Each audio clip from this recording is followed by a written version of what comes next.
أكيد كلنا متعودين إن دوري الأبطال على طول مليان مفاجآت، لكن الغريب إن المفاجآت تكمل لآخر دقيقة من دور المجموعات لدوري الأبطال، ومجاميع حالها يتشقلب، الأول يبقى الأخير والأخير يبقى الأول، ومفاجآت بالجملة في دوري الأبطال.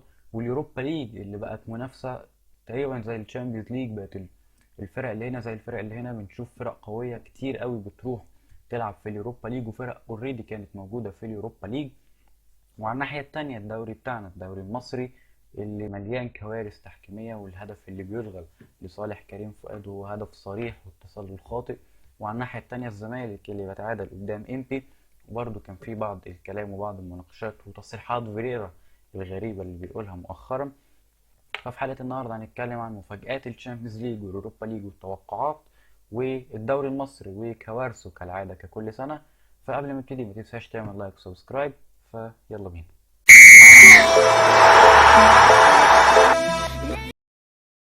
نبدأ بالمجموعة الأولى، واللي في المجموعة الأولى نابولي متصدر المجموعة ب15 نقطة، المركز الثاني ليفربول ب15 نقطة، وطبعا نابولي في المركز الأول بفرق الأهداف، وأياكس في المركز الثالث، ورينجرز في المركز الرابع ولا نقاط، وأياكس اللي هتروح تلعب في اليوروبا ليج. اما في المجموعة التانية، والمجموعة دي اللي حالها اتشقلب برضو بنسبة كبيرة جدا بعد ما كان المتوقع ان اللي يبقى متصدر طبعا اتلتيكو وباير ليفركوزن وبورتو يلعب اليوروبا ليج، وكلاب بروج يخرج. لكن حصل العكس، وكان في البداية اصلا كلاب بروج في المركز الاول، وكان ليفركوزن هو اللي هيطلع واتلتيكو مدريد هو اللي هيلعب باليوروبا ليج. حصل العكس بقى، بورتو في المركز الاول، كلاب بروج في المركز الثاني فرق نقطة، وباير ليفركوزن هو اللي هيروح يلعب يوروبا ليج، واتلتيكو مدريد هو اللي هيروح من البطولة. فدي مجموعة من المجاميع اللي حالها اتشقلب في الدقايق الأخيرة. أما المجموعة الثالثة وهي مجموعة الموت، واللي كان طبعا فيها بايرن ميونخ قفل كل حاجة، 6 ماتشات 6 فوز ايكوال 18 نقطة. المركز الثاني الانتر ب10 نقط، وبرشلونة إلى اليوروبا ليج ب7 نقط، وفيكتوريا بيلزن ب0 من النقاط. أما المجموعة دي والمجموعة دي اللي آه، حصل فيها مفاجأة في آخر دقيقة، كان المفروض المتصدر سبورتينج و... أو مارسيليا على ما أعتقد، وتوتنهام هيلعب بيوروبا ليج، وفرانكفورت الأخير. فجأة الموضوع اتغير، بقى توتنهام هو الأولاني وفرانكفورت التاني وسبورتينج التالت ومارسيليا الرابع، وعلشان يخرج من دوري الأبطال واليوروبا ليج. فبرضو المجموعة دي كانت مثيرة جدا وفضلت لآخر الدقايق. المجموعة اي اللي كان، ودي برضو من المجاميع اللي حصل فيها مفاجآت، اللي متصدرها تشيلسي 13 نقطة، ميلان ب10 نقاط، وسالزبورج 6، وداينامو زاغرب ب4 نقط. ودي المجموعة كان فيها كلام بين التاني والتالت، سواء اي سي ميلان ولا سالزبورج، مين فيهم اللي هيروح يلعب يوروبا ليج. لكن الميلان يكمل، وعلشان يحجز مقعده الأساسي في دوري أبطال أوروبا كعادته طول السنين اللي فاتت. والمجموعة اف اللي كان فيها ريال مدريد ولايبزيج، والمجموعة دي كان برضه ممكن يكون فيها اختلاف في المركز الأول والتاني لو كان ريال مدريد تعثر قدام سيلتيك، لكن طبعا ده لم يحدث. ريال مدريد في المركز الأول، لايبزيج في المركز التاني، شختار في المركز التالت، وسيلتيك في المركز الأخير. مجموعة جي ودي ما كانش فيها مفاجآت، مانشستر سيتي في المركز الأول، دورتموند في المركز الثاني، إشبيليا في المركز الثالث تلعب يوروبا ليج، وكوبنهاجن بره البطولة. والمجموعة الأخيرة اللي فيها بنفيكا في المركز الأول، وباريس في المركز الثاني، ويوفنتوس اللي هيروح يلعب يوروبا ليج. مفاجآت كتير جدا في دوري الأبطال. يعني أنت بتتكلم في الفرق اللي هتلعب يوروبا ليج: أياكس، ليفركوزن، برشلونة، سبورتنج لشبونة، سالزبورج النمساوي، شختار، وإشبيليا، ويوفنتوس. فرق تقيلة. واوريدي أصلا الفرق الموجودة في دوري الأبطال بتتكلم في أرسنال، أيندهوفن، في فنربخشة، بتتكلم في ريال بيتيس وروما، بتتكلم في يونيون برلين، ويونيون برلين اللي عامل طفرة غريبة جدا في الدوري الألماني، متصدر الدوري الألماني بيعمل أداء خرافي. وعندك الريال سوسيداد ومانشستر يونايتد ولاتسيو وموناكو. فبتتكلم في فرق برضو تقيلة في دوري الأوروبي. فدوري الابطال لحاله تغير تماما تماما. الجولة الاخيرة كانت اثرت على فرق كتير جدا، فرق كتير حالها اتشقلب، واكتر فريق كان مستفاد من الموضوع ده نفسيا هو طبعا فريق ليفربول، اللي كان محتاج الفوز ده نفسيا علشان خاطر طبعا الخسارة اللي شالها كبيرة من نابولي في ملعب نابولي في ايطاليا. فكانت خسارة كبيرة وكان الفريق متأثر بيها، ففكرة ان هو ينتصر على روما في ملعبه في الدقايق الأخيرة طبعا هتفرق جدا معاهم. في الجون الأول اللي سجله محمد صلاح، والجون التاني سجله داروين نونيز في النهاية خلاص. فوز معنوي كبير جدا لليفربول. هما المركز التاني. الفوز ده مغيرش حاجة من الأمور، لكن الفوز ده نفسيا يفرق معاهم سواء في الدوري في دوري الأبطال. الفوز هيأثر مع لعيبة ليفربول. شفنا صلاح كان بيعمل حاجات رائعة في الماتش ده. أرنولد اللي كان برضو كوارث من ارنولد، يعني شفت اكتر من كرة بتتلعب كرة عرضية من الناحية التانية طويلة، وارنولد واقف زي ما هو. ارنولد واقف زي ما هو ما بيتحركش. اللعيب التاني بيجي بيشوط وبيعمل، فارنولد يعني علامة استفهام كبيرة جدا. السنة دي صلاح شفناه بيقدر يسجل هدف، يعني فان دايك بيلعب الكورة الحارس بيصدها فبترجع في صلاح بيمشيطها. لكن فكرة أداء صلاح وتحركاته في الماتش ده كانت خرافية. والماتش اللي قبله اللي كان صلاح عامل فيه اللي عليه وزيادة، واللي خسروا منه من ليدز يونايتد بنتيجة 2-1، الماتش ده اللي حرفيا صلاح كان مقدم كل حاجة ممكن يقدمها لصالح فريق ليفربول، سواء كور عرضيات، شوطات، كور طولية، يرجع يدافع. يعني شفنا صلاح كان في الماتش ده بيعمل كل حاجة، بيرجع في الدفاع يشيل كور وبياخد الكورة وبيطلع بيها قدام، يعمل باص، يعمل عرضية، يعمل اسيست. كان بيعمل كل حاجة، لكن اللعيبة كانت بتضيع بغرابة رهيبة جدا جدا. اللعيبة كلها تيجي قدام الجون والكورة يا بتتصد يا بتبقى في السما. صلاح كل مرة بيعمل حركته العادية، يبقى بره ويدخل يقطم ويشوط الكورة. عملها كذا مرة وكل مرة بتبقى بعيدة جدا وبتبقى في السماء. داروين نونيز برضو نفس الحكاية، كان غريب جدا في الماتش، فرص بالجملة كانت بتضيع. يعني أنا شايف الخسارة دي غير مستحقة بالمرة لصالح ليفربول. ليفربول عمل ماتش رهيب جدا قدام ليدز يونايتد في البريمير ليج، لكن التوفيق ما وفقش معاهم. لكن في ماتش نابولي التوفيق وقف معاهم وقدروا ان هم يكسبوا نابولي، من رغم ان نابولي برضو ما كانش بيدافع وما كانش مش فارقه معاه. لا، نابولي كان بيهاجم وكان بيضغط وجاب جون، لكن احتسب تسلل وهدد مرمى اليسون مرارا وتكرارا. يعني فرص كتير جدا شاطت على مرمى اليسون، لكن اليسون كان بيقدر يصدها، والدفاع اللي كان له بعض الفضل في بعض اللقطات. لكن في النهايه كان الهجوم وبقياده محمد صلاح هو اللي قدر يسجل الهدف المهم جدا، برغم ان هدف داروين نونيز هو اللي حسم الامور. لكن الهدف الاول في الدقايق الاخيره ده اللي فرق، وده اللي وقع نابولي نفسيا وخلاهم خلاص ان كده كده خسرنا وماتش في النهايه واحنا متصدرين مش فارقه. وجون داروين نونيز هو كان تاكيد على الفوز مش اكتر. فاتمنى التوفيق لليفربول في الفتره الجايه. هما في المركز الثاني، متوقع انهم يقابلوا فرق كبيره في دور ال 16. الابرز المرشحين ممكن يقابلوهم ريال مدريد، فلو قابلوا ريال مدريد هتكون كارثه سوداء على يورجن كلوب وهيطلع بدري جدا من دوري الابطال.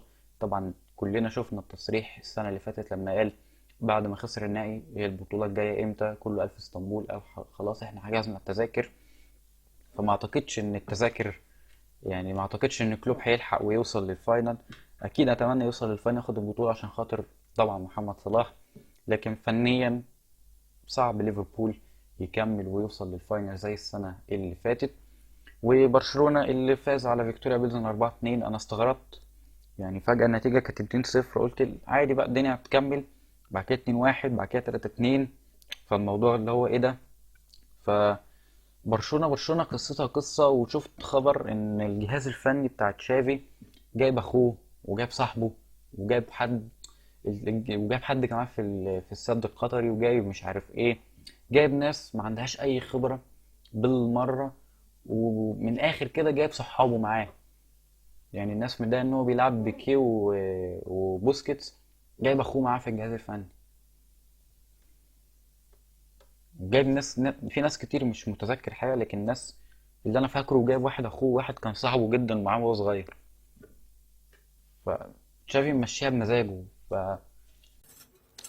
صح. صح، انا كده، انا مش كده يا فاطمه. فانا شايف ان وقلتها فانا شايف ان تشافي صعب عليه برشلونة، كبير عليه برشلونة، وانا قلتها في حلقة قبل كده، وقلت ان تشافي لا يصلح لبرشلونة، وقلت قبل كده ان تشافي لازم يمشي من برشلونة. مش دي الخطوة المهم، مش دي الخطوة اللي المناسبة حاليا لتشافي. تشافي لسه برضه مكتسبش خبرات، محتاج يكتسب خبرات.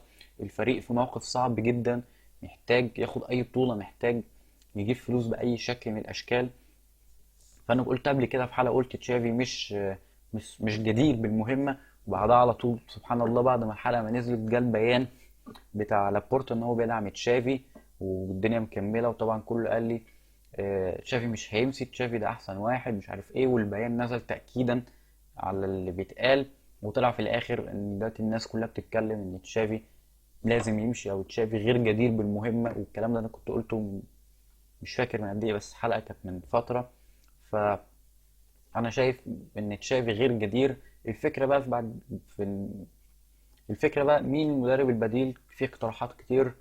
انا شايف ممكن توماس توخيل، في ناس بتقول توماس توخيل مش هيمشي مع فكر برشلونه والكلام ده، لكن انا شايف توماس توخيل ممكن يعمل طفره فنيه في الاداء. توماس توخيل بيعرف يجي ويشتغل في ظروف صعبه جدا.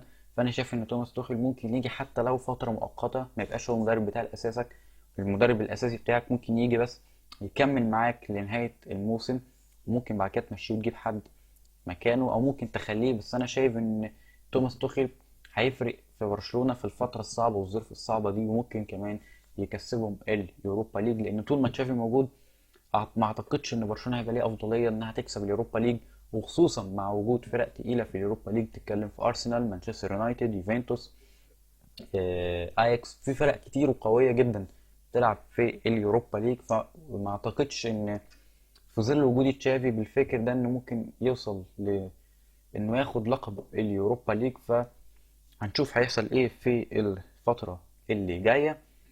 والبايرن اللي كسب الانتر 2-0 عادي جدا، لم يحدث اي شيء. وطبعا خبر سيء جدا لكل الجماهير، وهو إصابة مانويل نوير بسرطان الجلد، وطبعا نتمنى له الشفاء. خبر سيء جدا ومحزن جدا لجميع عشاق كرة القدم، سواء بقى انت كنت برشلوني وتكره البايرن او مالكش دعوة بالموضوع. بس في النهاية ده خبر محزن تتكلم يعني. طبعا ربنا يعافيه ويشفيه، داخل خلاص على كاس عالم ومش هيقدر اكيد يلعبه. ف نتمنى لمانو نوير الشفاء العاجل. وعلى الناحية التانية ألمانيا اللي بتطالب توني كروس إنه يتراجع عن قرار الاعتزال، شايفين إن كروس محتاجينه في نص الملعب. وفعلا كروس السنة دي بدأ بداية قوية جدا. أنا شايف إن كروس هيفرق جدا مع منتخب ألمانيا، دوره وتوظيفه في الملعب هيبقى فارق. كروس ما بيلعبش ال 90 دقيقة كاملة، أو ما بيدكش 90 دقيقة كاملة، وفي الغالب بيلعب على الواقف. لكن خبرات توني كروس هتفرق جدا وهتساعد منتخب ألمانيا. فأنا شايف إن ده قرار صحيح إن توني كروس يتراجع عن الاعتزال. لسه في كلام، اللاعب مش حابب، بس المنتخب بيحاول يخليه يتراجع. وهنشوف، وأتوقع إن هو مع الضغط اللي هيتحط له إن هو هيتراجع عن قرار الاعتزال وهيلعب مع منتخب ألمانيا في كأس العالم. وألمانيا الفريق قوي جدا ومرشح بنسبة كبيرة للقب. في بعض في بعض المشاكل عندهم أكيد، لكن هانز فليك عامل معاهم شغل عالي وشغل كويس جدا. نتمنى لهم برضو التوفيق في كأس العالم. وندخل على الدوري المصري. وقبل ما ابتدي كده واتكلم عن ماتشات، ادي لقطة الاوفسايد اللي بيقولوا عليها اوفسايد. بذمة اي حد بيفهم كورة، انت بتيجي كتفك او دراعك جزء بتجيب منه جون؟ ما بتجيبش منه جون. طب كتفه معدي، هو ما بيجيبش منه جون، ازاي اوفسايد؟ واللي غاظني اكتر ان في الاستوديو التحليلي قلت بقى دي اكيد هيطلع يقول بقى مش اوفسايد.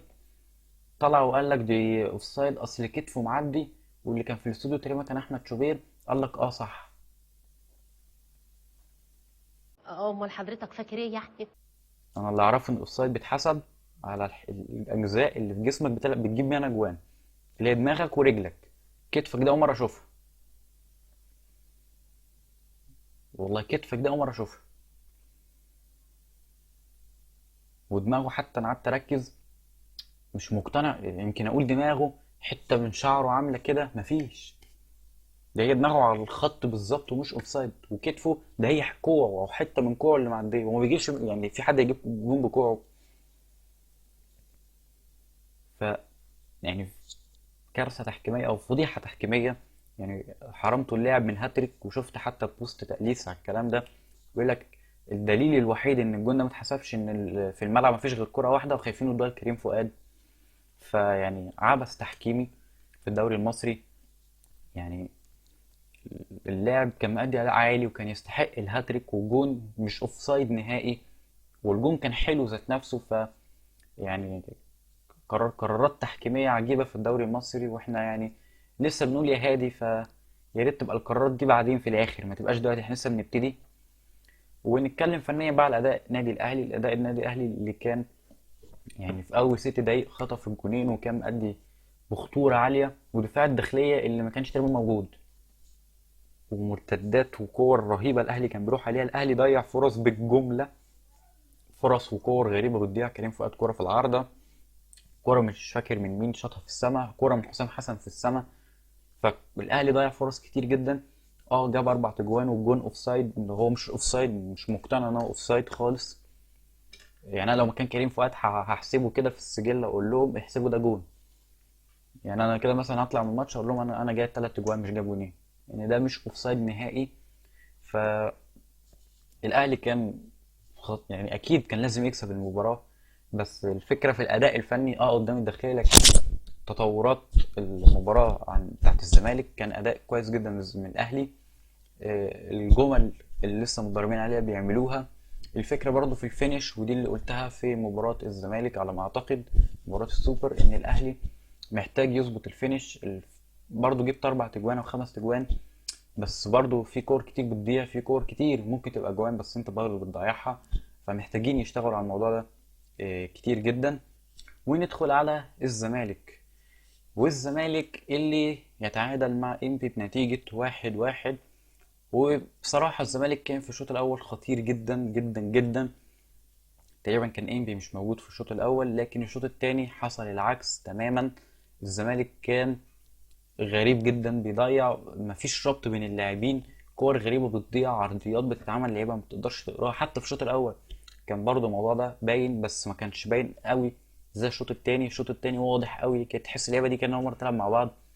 في لعيبة أول مرة تلعب مع بعض، بس مش بالشكل ده، مش بالفرق ده. وزيزو برضه مصر يحطه شمال، وهو زيزو دي مش حتته، ما عرفش يلعب. فزيزو طبعا مداش امكانياته الكامله. ولما جه الشوط التاني وبقى محطوط شمال، كان مش بيأدي اداء كويس. مش فاهم برضه فريرا عايز يعمل ايه او عايز يوصل لايه، ايه الفكره اللي بيحاول يعملها؟ كل شويه بيقعد يبدل وبيقعد يعكس. والربط اللي بين اللاعبين اللي كان في المباراه دي ضايع تماما. اللعيبه دي كان وفعلا حرفيا كان اول مره تلعب مع بعض. الكور والحاجات اللي بتضيع كان اول مره تلعب مع بعض. انبي راح بعدد كور قليل، لكن عدد كور قليل خطيره، هي مش بالكميه. انت ممكن تروح لي ب5 كور، بس ال5 كور يعني جون، او 5 كور خطيره جدا. وفريق تاني يروح لي ب100 كوره، بس الخطيرين جدا 5. فانت قعدت تشوط، بس كانوا قريبين انه بجون 5، والتاني شاط 5، ال5 كانوا قريبين يبقى جون. فانبي عمل كده، شاط عدد قليل، بس العدد قليل كانوا كور خطيرة جدا. وده تسبب في جون التعادل اللي اتجاب. انا مش فاهم، فجأة لقيت واحد بينط لوحده وبيجيبها والدنيا كلها واقفة. ففهمتش برضو ايه اللي حصل بلعيبة الزمالك. والاصابات اللي حصلت، طبعا اصابة شيكابالا واصابة عبد الغني. واحد طلع مش مشتكي من رجله، والتاني مشتكي من دراعه. فمش فاهم. وفريرا برضو تصريحاته الغريبة اللي طلع قالها، وقال اكتر حاجة غاظتني برضو من تصريحات فيريرا، قال اجهاد السفر. آه، هو احنا اي حاجه نحط فيها اجهاد؟ انت لسه ما كملتش كام ماتش في الدوري بتقول اجهاد؟ بعدين طب ما انت الاهلي راجع من السفر ولعب عادي وكسب. الداخليه دي الداخليه ودي امبي، بس كسب، وكسب بسكور، وكان بيلعب حلو. كسب وكان بيلعب حلو. انت فريقك اقوى من امبي بكتير، بكتير. بالعكس امبي باعوا، يعني الفرقه بتاعت امبي السنه اللي فاتت تقريبا باعوا نصها ان لم يكن كلها. فهي الفكرة ما تقوليش اجهاد، هي الفكرة انت بتغير حاجة او في حاجة واللعيبة مش رابطة معاك، في حاجة بتتغير واللعيبة مش رابطة معاك، مش فكرة اجهاد خالص خالص. مش فاهم الزمالك بيعمل ايه في الشوط الاول، كانوا كويسين جدا وقلت خلاص بقى هيلعبوا هيكسبوا، بس جيت الشوط التاني الدنيا ضايعة. فانا مش فاهم فيريرا عايز ايه، عكس الناحية التانية مارسيل كولر كان بيأدي مزيكا او تحفة فنية. ففي الختام، سلام.